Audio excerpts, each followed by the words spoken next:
মৌমাছির একটি মজার বিষয় আপনাদের দেখাই যে একটি বক্সে দুইটি রানী মৌমাছি ছিল। দুইটি রানী যেহেতু একটি বক্সে থাকতে পারে না, এজন্য একটি রানী মৌমাছি হলো যে গাছের উপরে চলে গেছে এবং সাথে কিছু সাঙ্গপাঙ্গ নিয়ে গেছে। আপনাদের দেখাই যে ও গাছে গিয়ে আলাদা বসতি স্থাপন করছে।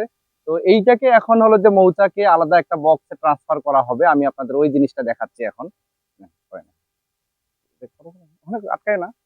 আপনারা এটা দেখেন যে কিভাবে একটা রানী মৌমাছি সহ অন্যান্য মৌমাছি গুলাকে আরেকটা বক্সে নিয়ে আসা যায়।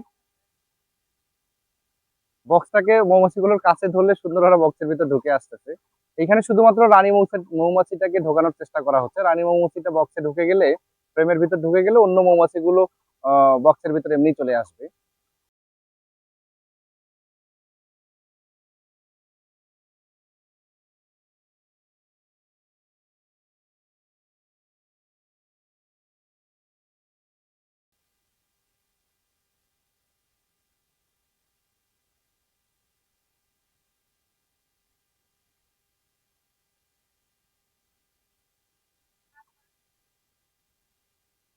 এই যে রানী মৌমাছি চলে এসেছে পাকের ভিতরে।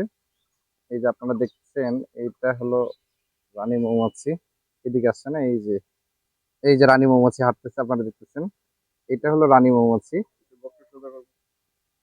এই রানী মৌমাছি, এটা আপনারা দেখতে পাচ্ছেন, এটাই রানী মৌমাছি। এটার জন্য এতক্ষণ চেষ্টা করা হচ্ছে। এফএমটাকে এখন বক্সে স্থাপন করা হচ্ছে এবং অন্যান্য যে মৌমাছি গুলো আছে সেগুলো এখন আস্তে আস্তে এই বক্সে চলে আসবে।